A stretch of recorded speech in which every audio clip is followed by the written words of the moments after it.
Mike es un consultor de museos, es diseñador de proyectos educativos, viene de Estados Unidos y es cofundó Supernature Adventures.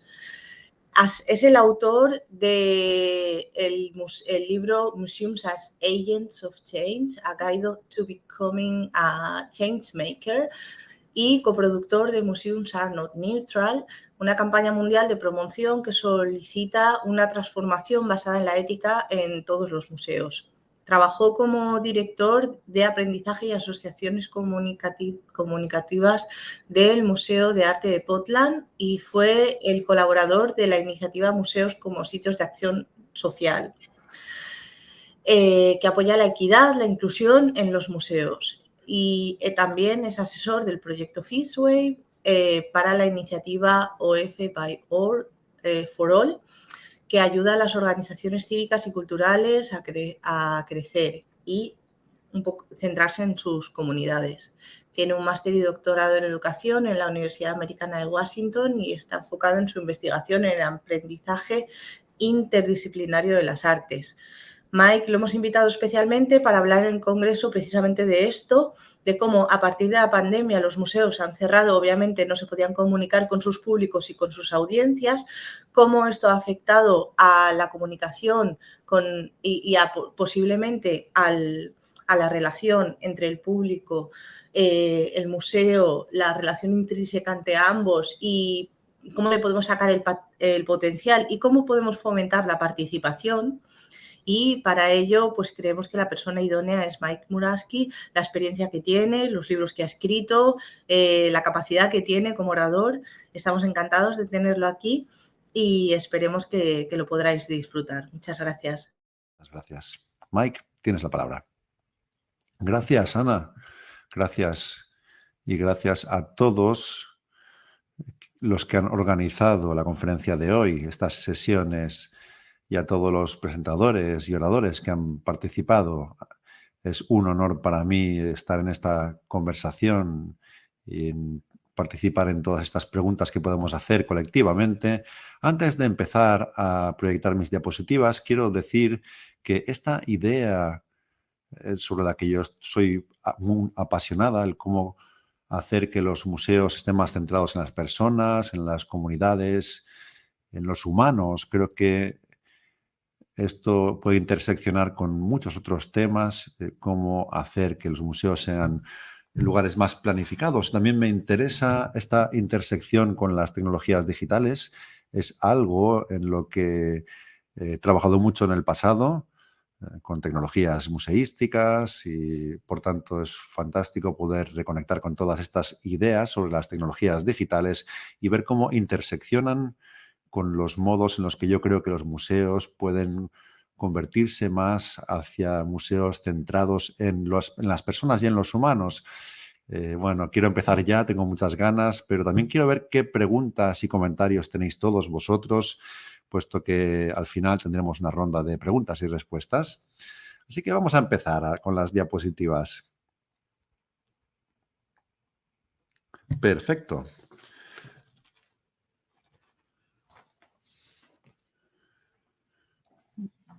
Bueno, hay dos mitades en mi presentación. La primera, bueno, quiero revisar un poco algunos de los aspectos clave de esta idea de una mentalidad centrada en los humanos para los museos y qué significa para los museos estar más centrados en las personas. Es algo que creo que especialmente, bueno, no sé, pero recién salidos de la pandemia y en esta transición hacia nuevos momentos después de la pandemia, creo que sigue siendo una oportunidad para todos nosotros para poder repensar cómo los museos funcionan, cómo los definimos y realmente me gustan mucho todas las conversaciones que van alrededor de la definición de los museos, cómo expandir también esta definición y aportar más en todo lo que queremos decir cuando hablamos de los museos y sus prácticas. Sí que creo que es un momento muy importante para pensar en una revolución centrada en las personas y en los humanos. En los últimos 2 años, realmente, en estos últimos 2 años, he vuelto siempre a esta cita de Catherine Osta, es la directora del proyecto de equidad nacional aquí en Estados Unidos. Y voy a leerla, es larga, sí, pero creo que realmente habla de ideas centrales en este cambio hacia un museo más centrado en las personas. Esto se escribió en abril de 2020, es decir, cuando la pandemia estaba empezando, y decía: ¿cómo podemos utilizar esta crisis global para reordenar nuestras prioridades y nuestras vidas en modos que incrementen nuestro bienestar colectivo? ¿Cómo podemos organizar nuestras vidas a nivel interpersonal y liderar el cambio a nivel institucional y estructural con la conciencia de que pertenecemos los unos a los otros, de que todo humano merece la pena nuestra atención y nuestro cuidado?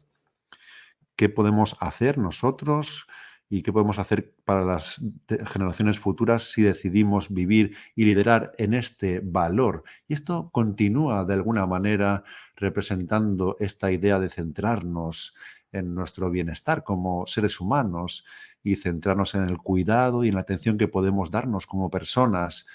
¿Y qué significa esto si lo abrazamos a nivel institucional en el ámbito museístico?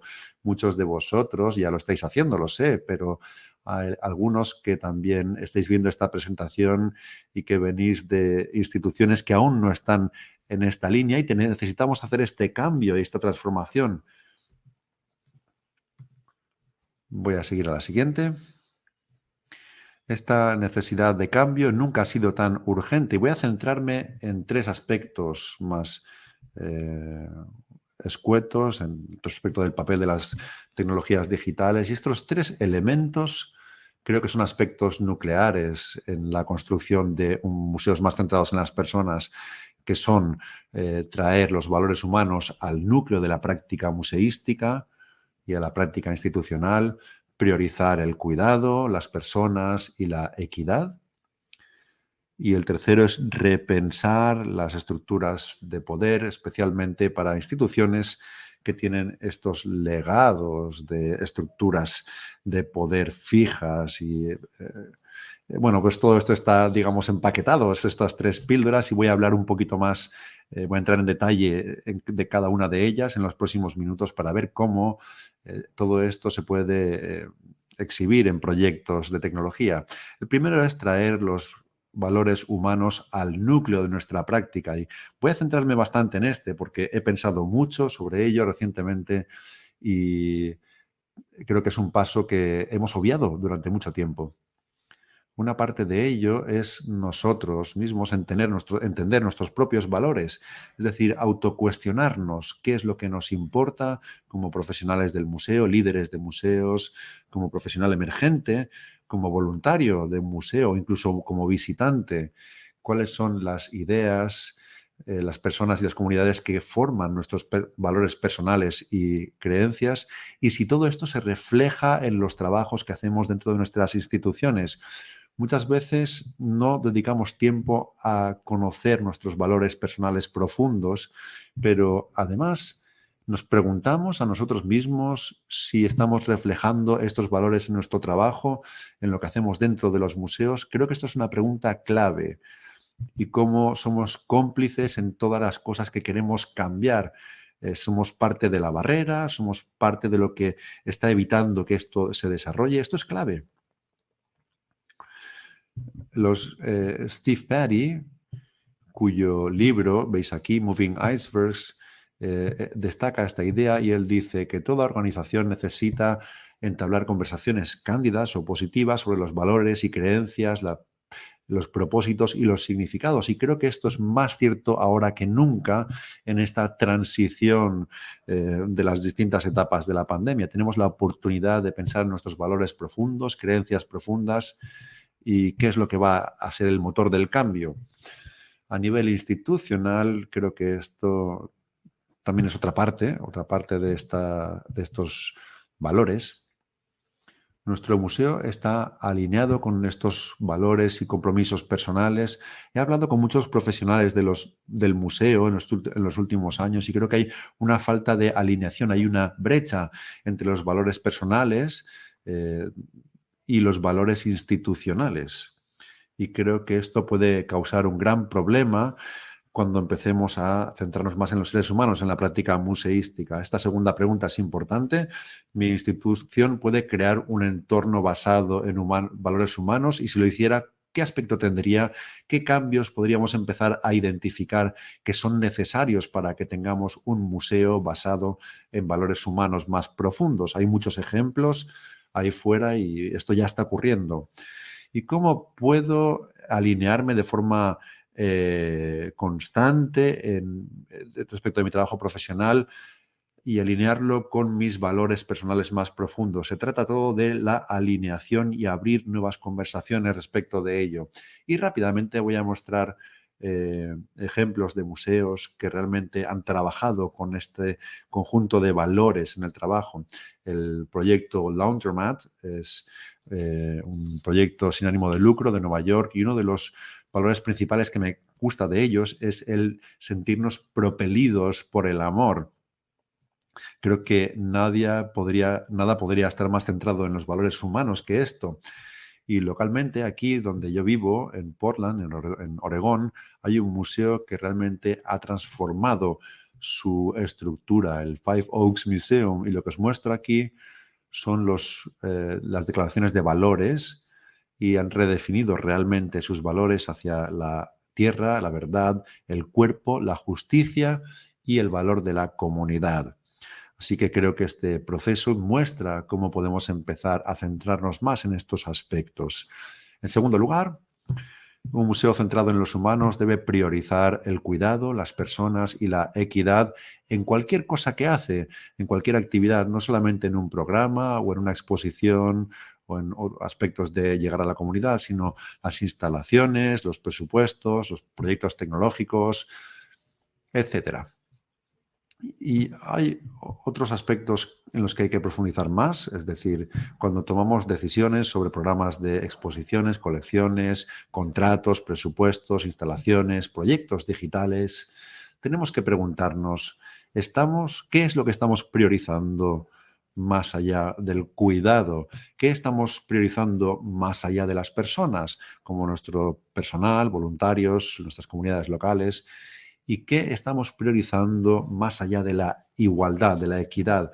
Muchas veces podemos responder estas preguntas, y cuando lo hacemos podemos empezar a cambiar nuestro trabajo para que estas sean nuestras prioridades. Y finalmente, creo que una parte importante del desarrollo de museos más centrados en los valores es repensar las estructuras de poder y las comunidades de los centros.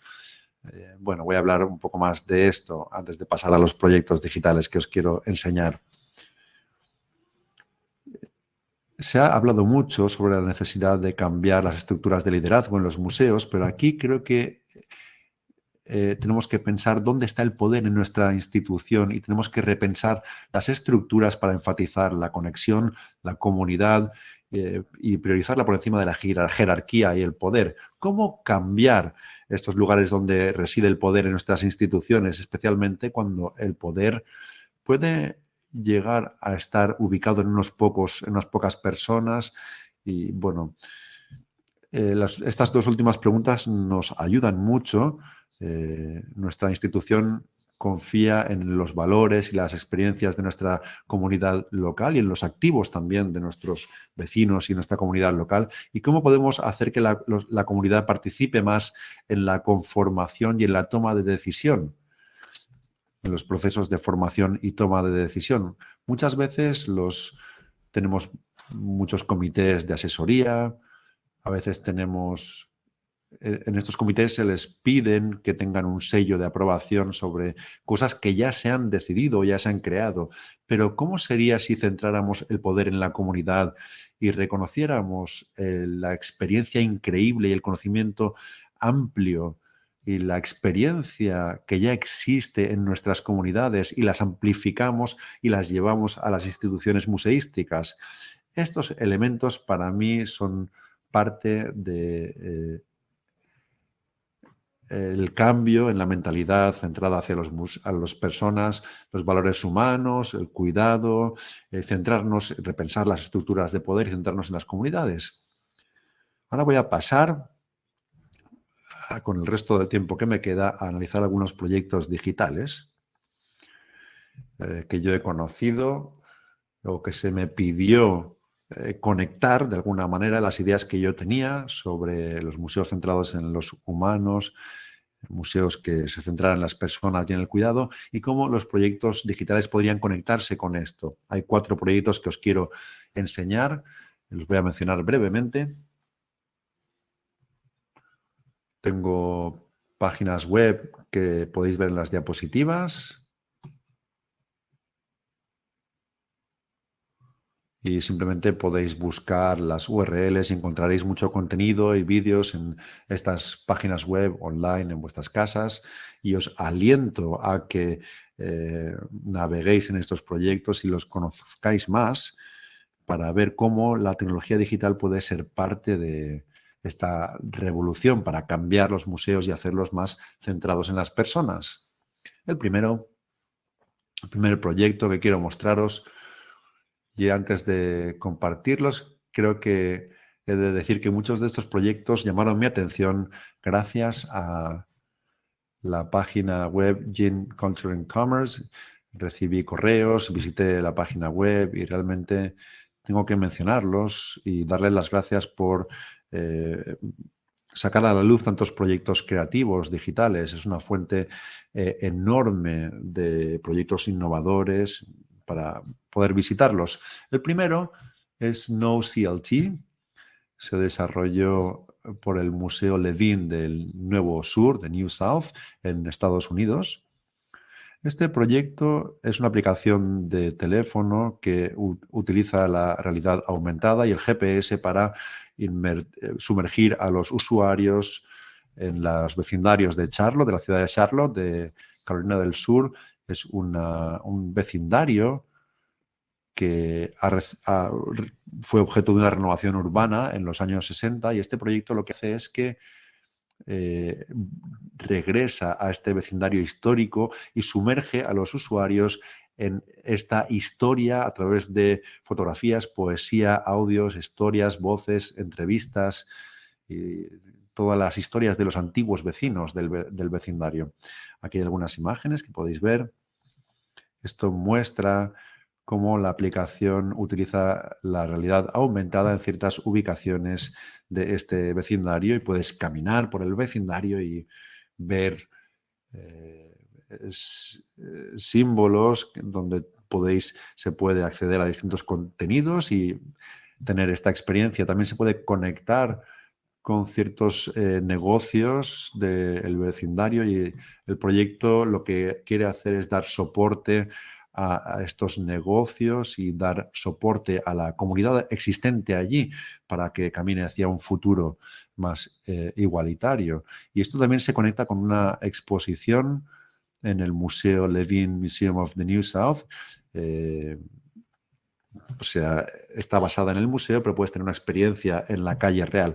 Voy a pasar a otros proyectos ahora, igual después los conectaré para que veáis esta idea de museos centrados en los humanos. Tal vez ya estáis viendo las conexiones. Este proyecto realmente se centra en las personas, en las historias que nunca se han oído, historias emergentes, menos conocidas dentro de la historia. Y al tener audios y voces de los vecinos, realmente hace que tengamos una conexión humana con el lugar, con las historias. Creo que es muy potente y, bueno, pues creo que no podría ser más importante para esa comunidad. El segundo proyecto que quiero compartir se llama el Legacy of Survival, el legado de los supervivientes, del Gilchrist Museum en Estados Unidos también. La exposición está en el museo y se centra en la violencia y de la masacre racista de 1921 allí en la comunidad local. Voy a pasar a la siguiente diapositiva. La exposición, el espacio expositivo, incluye vídeos interactivos a tamaño real de 2 supervivientes de esta masacre racista. Y la persona que se grabó para este proyecto tenía 107 años y la otra persona tenía 106 años en el momento en el que se creó este proyecto. Y en el centro de este proyecto, es decir, los visitantes llegan a ver estos vídeos interactivos de tamaño real de estas dos supervivientes y pueden elegir ciertas preguntas que poder hacer a través de un micrófono, y el vídeo con tamaño real responde a la pregunta a través de historias, entrevistas grabadas a estas mujeres tan fantásticas que han compartido su comunidad, su historia.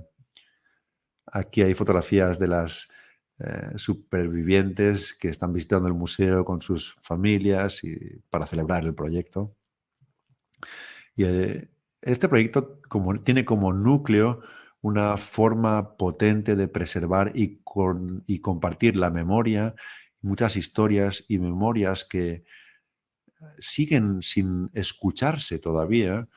Y este evento ocurrió en Tulsa, en el vecindario de Tulsa, y estas historias, estas memorias, traerlas al museo creo que es muy importante porque crea una interacción del ser humano con la tecnología.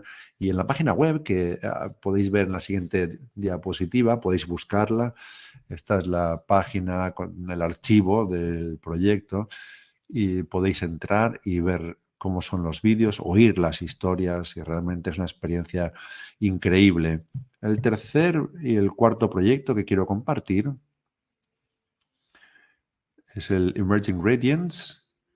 Es un proyecto multicomponente, pero uno de los componentes era una instalación en el Museo de Bellas Artes de Bellevue, un proyecto de Michelle Kumara, que fue el artista que comisionó este trabajo y decidió investigar este vecindario de Bellevue en Washington, no muy lejos de donde vivo yo, aquí en Estados Unidos. Y es una región que creo que solo hace bien poco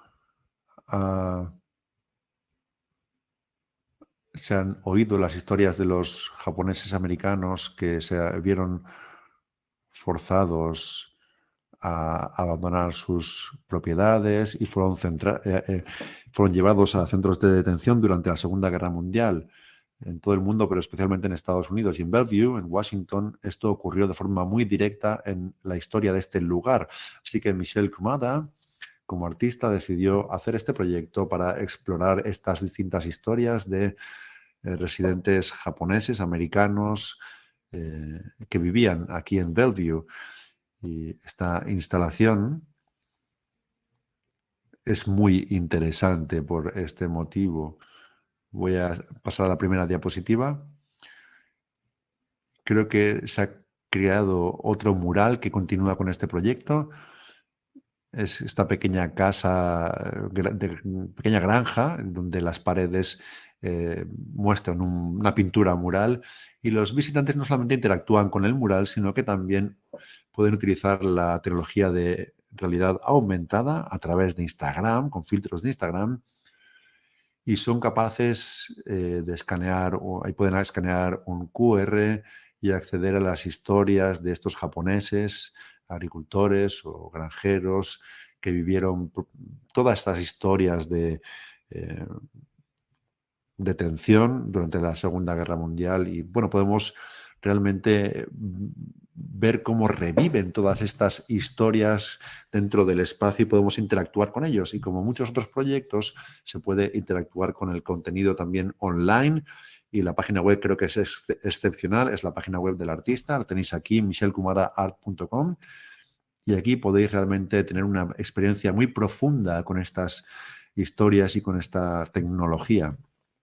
Así que, de nuevo, es un proyecto muy centrado en las historias humanas y que les dan vida y las conectan con nosotros a través de las tecnologías que podemos utilizar en nuestros teléfonos inteligentes. Finalmente, el último proyecto que quiero mostraros está en el Reino Unido. No todo está en los Estados Unidos. Lo siento, ojalá fueran más globales estos proyectos, pero este proyecto realmente me llamó mi atención porque me interesan mucho los proyectos museísticos que no disponen de un espacio físico, entre comillas dicho, ¿no? Me interesa mucho esta conversación sobre cómo definir los museos y cuanto más amplia sea la definición, creo que mejor será. Aquí en este proyecto, Everything is Music, un proyecto creado por la revista Crack Magazine, y es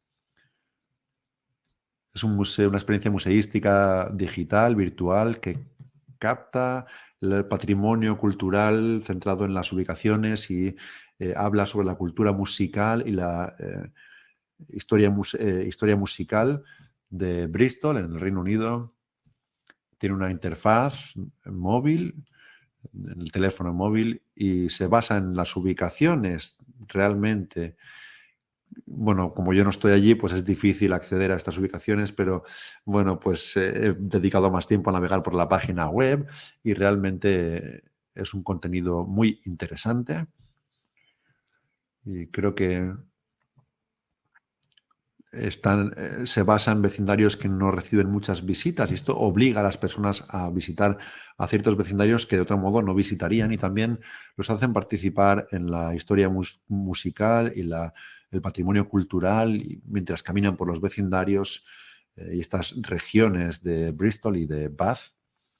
El contenido incluye vídeos, tours holográficos, música, entrevistas de audio, historias de los usuarios, es decir, podéis aportar con vuestras propias historias, recuerdos, e introducirlas en la interfaz del teléfono móvil y realmente da vida a estas ubicaciones con estas distintas capas donde se pueden acceder a la historia musical. Puedes, por ejemplo, ir a un bar y encontrar que el Portishead hizo un concierto allí y que grabó un vídeo allí y pues tener una experiencia y podéis escuchar los audios, escuchar la música y participar o ver fotografías del lugar y bueno, participar con esta ubicación de una forma mucho más profunda. Y también este proyecto ofrece soporte a los comercios locales, es decir, al visitar estas páginas web, pues estáis también apoyando y pues podéis hacer una pequeña aportación económica para ayudar a la comunidad local y a los comercios locales, tal como el proyecto del que he hablado en Charlotte, en Carolina del Norte. Para mí, estos proyectos, a ver la última diapositiva aquí. Estos proyectos digitales para mí han sido o se conectaban con la idea de una mentalidad centrada en las personas para los museos. Creo que eran el núcleo de pensar sobre las personas, sobre las memorias, sobre la narración de historias y se centra mucho en las personas que son contenido de estas historias, sino también nosotros como usuarios, como miembros de la comunidad, cómo participamos, cómo se conecta con este contenido. Me ha parecido que realmente priorizaba las ideas del cuidado de las personas, de la equidad. Muchos de estos proyectos no solo se trataban del pasado, de aprender del pasado, sino también qué significaba esto para el presente y para el futuro. Y creo que es una parte importante. Y también aportaba historias, memorias que no se han oído lo suficiente, no se han contado lo suficiente. Yo como persona blanca creo que cuando hablo de historias no escuchadas, en gran parte quiere decir que no se han escuchado por parte de las comunidades blancas y esto es una parte muy importante de aumentar la conciencia comunitaria sobre estas diferencias y también el modo en el que los miembros de la comunidad y el contenido basado en las comunidades y las historias pueden entrar a formar parte de estos proyectos y realmente entrar en los museos, pues, no sé, los proyectos confiaban en los artistas, en los miembros de la comunidad para poder conformar el contenido y crear los proyectos tal y como los habéis visto. Para mí, muchos de estos proyectos digitales se centran mucho en los humanos y se pueden traer a la práctica museística. Las últimas preguntas, y ya voy a pasar a vuestras preguntas. Para mí, creo que me encanta cuando las personas me preguntan sobre los proyectos si están más centrados en los seres humanos o están más centrados en la tecnología. Tenéis que pensar en vuestros proyectos y preguntaros esta pregunta. Si desenchufarais y desconectarais, ¿qué os quedaría? ¿Permanecen estas historias humanas, estas ideas, estos voces, estas memorias, estos valores? ¿Quedarán si en el proyecto, si perdemos la parte tecnológica? Estas son preguntas muy importantes para hacernos a la hora de desarrollar proyectos tecnológicos.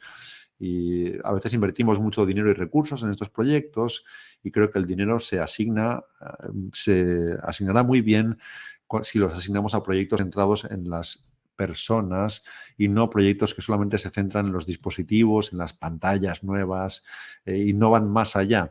Bueno, son preguntas que nos tenemos que hacer, yo no voy a responderlas, pero podemos entablar conversaciones a raíz de ellas.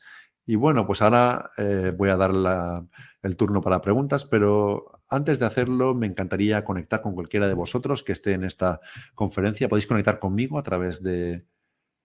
podéis suscribiros aquí a mi substack.com o podéis seguirme en Twitter y podéis hacerme cualquier pregunta, cualquier comentario. Estoy siempre abierto a responder y a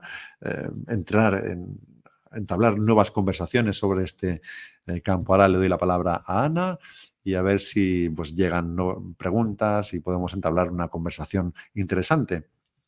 Gracias, muchas gracias, Mike. Ha sido muy interesante.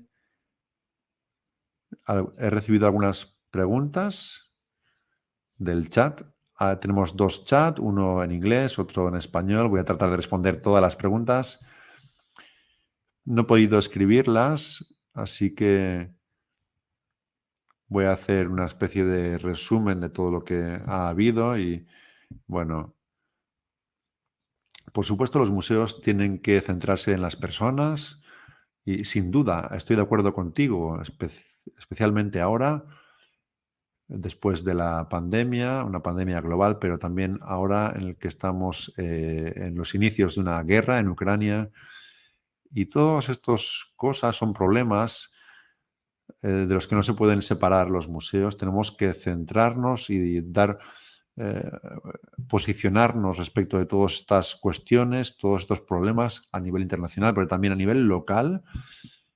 Entonces, ¿cuáles son los museos? Tienen que ser políticamente correctos, pero también ser parte de la sociedad. No podemos separarnos de la sociedad. Hay algunas limitaciones. Pues esta sería mi pregunta. ¿Qué opinión tienes a partir de tu experiencia? ¿Cómo ves, cuáles crees que son las barreras y las limitaciones o tal vez los prejuicios que tienen los directores de museos o los trabajadores o los que toman decisiones para no confiar en las comunidades? Porque tal vez piensan que han perdido o que pierden su autoridad como institución de esa manera. ¿O cuáles crees que son las principales barreras? Es una buena pregunta, sí, y creo que se conecta con la idea de qué es un museo. Porque la idea de un museo se basa mucho en la historia del colonialismo y aquí en los Estados Unidos la historia de los museos está muy conectada con la supremacía blanca y la cultura dominante blanca, formas de racismo sistémico, también patriarcado y el control de las historias que se pueden contar, controlar la cultura y controlar la historia. Hay una narrativa, parece ser, única, y creo que esto ha creado una gran barrera y siempre me sorprende, o tal vez no me sorprende tanto, en qué medida estas fuerzas siguen dictando las decisiones dentro de los museos. ¿Hasta qué medida estas voces conforman las instituciones, los legados? Siguen causando daño en las instituciones. Nosotros, como profesionales del museo, no hemos hecho el trabajo necesario para poder superar esta situación y repensar las instituciones de una forma más fundacional. Suelo usar la palabra transformación y creo que los museos no son neutros, ¿no? La Tania Akshi también utiliza conmigo la palabra transformación y me parece una metáfora muy simple, ¿no? Pero si pensamos las palomitas, cuando las calentamos, explotan y se convierten en una palomita entera, ¿no? Las semillas de maíz. Pero una de las cosas en las que tenemos que pensar es cómo hacer que los museos se conviertan en palomitas, cómo hacer que se transformen y se aparten de estos legados terribles y que no regresen a ellos también.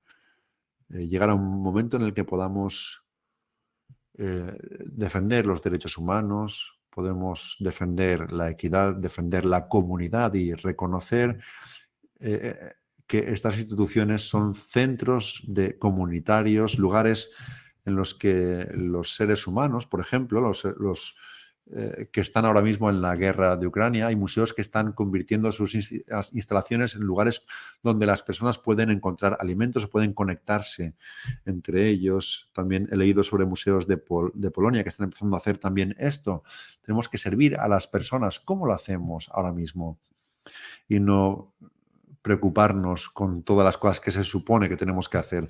Necesitamos un cambio de mentalidad y queda mucho trabajo por hacer para poder hacer cambios fundacionales respecto de qué son los museos y qué pueden ser y las creencias sobre las que pueden operar. Gracias, sí, muchas gracias.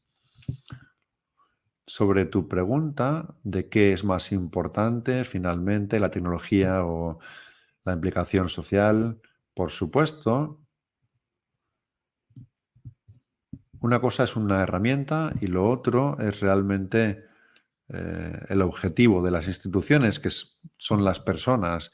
Esto está muy claro, debe ser muy claro, pero hay una pregunta aquí en el chat que habla sobre, que dice que estos proyectos son fantásticos, estos de realidad aumentada en las calles, el del Grills Grace Museum con el vídeo interactivo y las supervivientes, por ejemplo, también para trabajar con la memoria, son muy interesantes. Y Carla Freile dice, son fantásticos estos proyectos, pero las personas necesitan tener internet en los teléfonos móviles para poder utilizar estos proyectos. Y esto es un problema para los museos cuando hacen propuestas digitales de proyectos y algunos museos no ofrecen wifi en sus edificios y por tanto es difícil implementar este tipo de proyectos en la vida real. A veces la tecnología es la barrera, a veces la propia tecnología pues presenta el problema. ¿Qué piensas? Sí, estoy de acuerdo.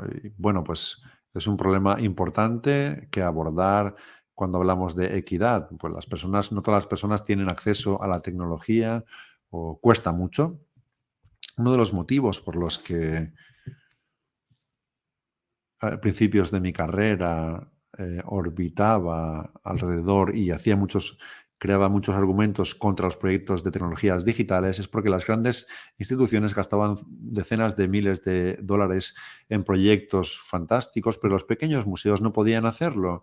Entonces, esto creaba una barrera para la mayoría de museos poder participar de estas tecnologías, pero utilizar dispositivos móviles y teléfonos, pues hay muchas personas que tienen acceso a un teléfono móvil en todo el mundo y cada vez hay más en todo el mundo. El acceso a redes celulares, no solamente el wifi, sino el acceso a la conexión a Internet, pues está ampliándose tan rápidamente que esto creo que ayuda a abordar ciertos problemas de acceso, porque si no requiere wifi, solo requiere tener un teléfono móvil, pues va a llegar a muchos lugares del mundo.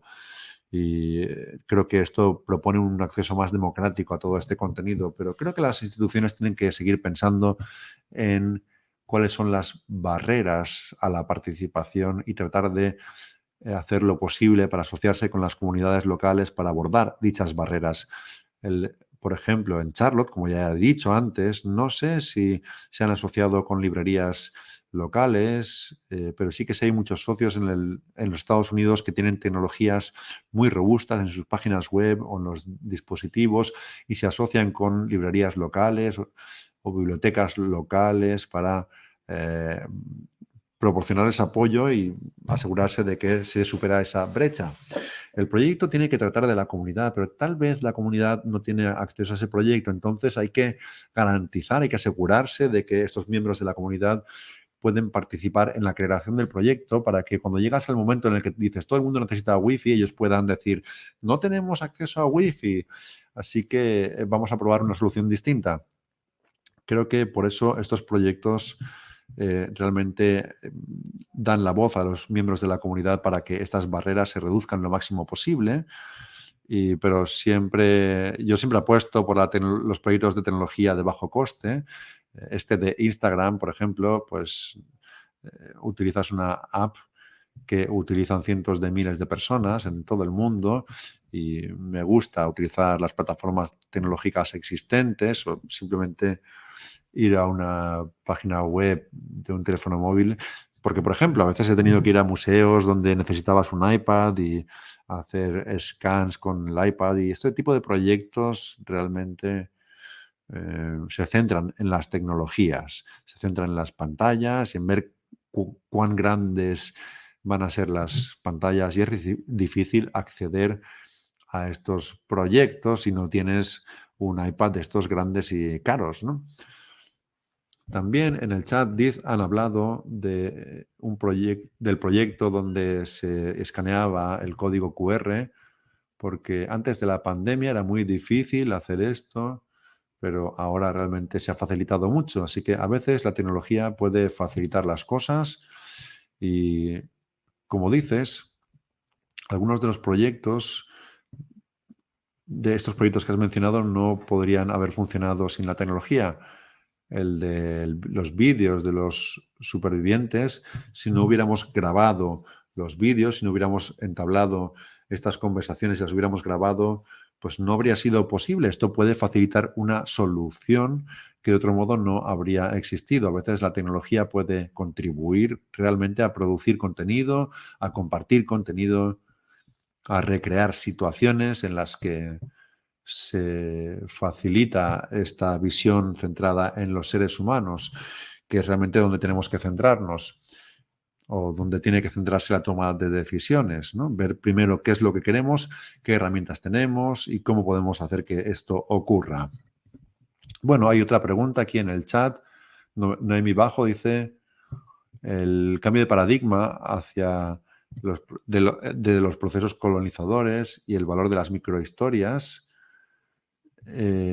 enriquecerá los legados encapsulados. Bueno, creo que es más un comentario que una pregunta, ¿no?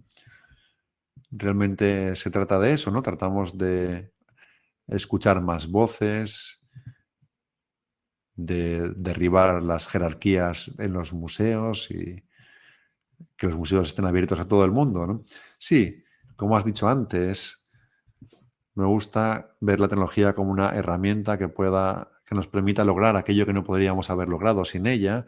Y esto evoluciona continuamente y, por tanto, en los proyectos que más me han gustado y más potentes, la tecnología es una herramienta increíble para poder democratizar las instituciones, para hacer escuchar más voces, para poner sobre la mesa más historias, las microhistorias, por ejemplo.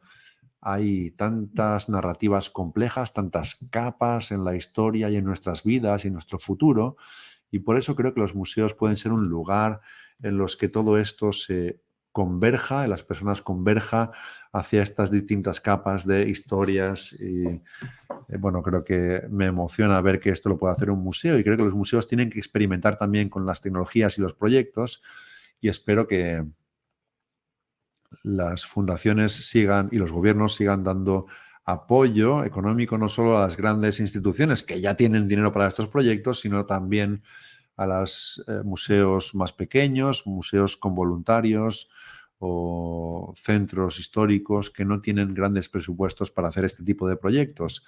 Me encantaría ver que reciben más fondos para poder experimentar con nuevas tecnologías y eliminar las barreras de acceso a los patrimonios culturales. Bueno, muchas gracias. El chat no para de hablar sobre los costes de las actividades. También Clara hablaba de que tal vez en España no tenemos tantas actividades con foco social. Tal vez tengamos que cambiar en este sentido de cara al futuro. Los problemas no son solo económicos, sino también de cambio de mentalidad. Pero muchas gracias, Mike. Hay que acabar aquí. Ha sido muy enriquecedor. Nos ha encantado tenerte aquí en España, entre comillas, virtualmente. Y te damos la bienvenida siempre a Valencia y espero que sigas en contacto con CIMED y con todos los proyectos. Y ahora, en 5 minutos, vamos a conectarnos para hacer las despedida de la sesión y bueno, pues tengo que agradecerte tu presencia aquí. Muchas gracias.